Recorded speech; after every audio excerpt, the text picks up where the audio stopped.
আপনারা জানেন যে আমরা ইউএস এর ভিসা নিয়ে অনেক বছর যাবত কাজ করে যাচ্ছি B1 B2 বাট আমরা কন্টিনিউ যে প্রবলেমটা ফেস করতেছি অথবা যাদের ভিসার ইস্যুগুলো হচ্ছে না বা যাদেরটা হচ্ছে না তাদের ক্ষেত্রে প্রবলেম যেটা দেখা যাচ্ছে সেটা হচ্ছে শর্ট খুবই কম সময়ের মধ্যে 2-3টা কোশ্চেন করেই বেসিক্যালি মূলত এটা ইউএস এম্বাসি ঢাকা তারাকে বলে যে সরি নেক্সট টাইম ট্রাই করুন।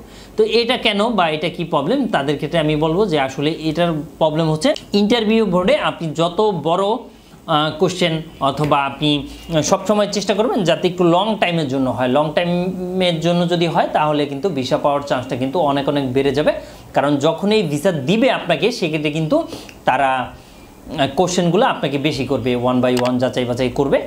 তার মানে আপনি বুঝতে পারবেন যে আসলে ভিসা পাওয়ার সম্ভাবনাটা আপনার অনেকটাই বেড়ে যাবে। তো আসলে এটা কিভাবে করবেন সেটা অনেকে জানতে চাচ্ছেন, তাদের ক্ষেত্রে আমি একটি সেমিনার আয়োজন করেছি অনলাইনে গুগল মিটে। আপনি আমাদের গ্রুপে অ্যাড হয়ে যান। আমাদের নাম্বারটি হচ্ছে 01400400693। এই নাম্বারটিতে কল করে আপনি যদি আমাদের সেমিনারে জয়েন করেন সেক্ষেত্রে কিন্তু আপনি বিস্তারিত জানতে পারবেন। আসলে যারা ইন্টারভিউতে আমরা অনেক সময় দেখতে পাই যে শর্ট ইন্টারভিউ হয়ে যায়, তাদের ক্ষেত্রে আমি বলবো যে প্রধানত শর্ট ইন্টারভিউর প্রথম যে প্রবলেমটা সেটা হচ্ছে DS 160 যে ফর্মটা আছে সেটা কিন্তু স্ট্যান্ডার্ড লেভেল অনুযায়ী এটা ফিল আপ করা হয়নি।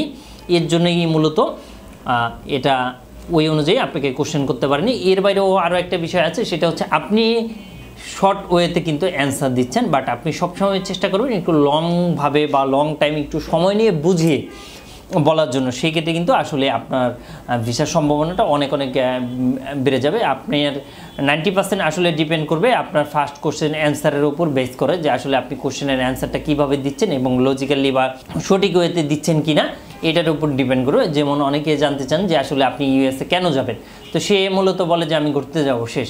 বাট সে যদি এরকম না বলে কয়েকটা লাইন অ্যাড করে যে দেখেন আমি তো আমার অনেক স্বপ্ন ইউএসএ যাব, বাট এর আগেও আমি অনেকগুলো দেশ গিয়েছিলাম, এখন এই মুহূর্তে আমি ডিসিশন নিয়েছি যে ইউএসএ যাব, এই জায়গাটা আমি ঘুরবো, মূলত এখানে যাব ওখানে যাব। তো এইভাবে কিন্তু আপনি চাইলে এটা সাজাতে পারেন। তো এইভাবে আসলে লং করেও কিন্তু আসলে দেওয়া পসিবল। অনেকে ভাবেন যে এটা লং করে দিলে কোনো প্রবলেম হবে কি না, তাদের ক্ষেত্রে বলবো যে না, আপনি যদি লংভাবে দেন বা লং টাইম বা একটু সময় নিয়ে দেন সেক্ষেত্রে কিন্তু কোনো ইস্যু নেই। বিকজ আপনি যতটুকু বলতে চান বা অ্যান্সারটা দিতে আপনার যতক্ষণ সময় লাগে তারা কিন্তু সেই সময়টা দিবেন। অনেকে ভয় পান যে আসলে এটা কি বেশি কথা বললে দিবে কি দিবে না, এরকম অনেকে বলেন। তাদের ক্ষেত্রে আমি বলবো যে না, আসলে আপনি অবশ্যই এটার উপর ডিপেন্ড করে আপনি চাইলে লং করতে পারেন, বাট লং যদি করেন সেক্ষেত্রে আসলে আপনার জন্য ভালো বেনিফিটেড হবে এবং ভিসা পাওয়ার চান্সটা কিন্তু অনেক বেড়ে যাবে।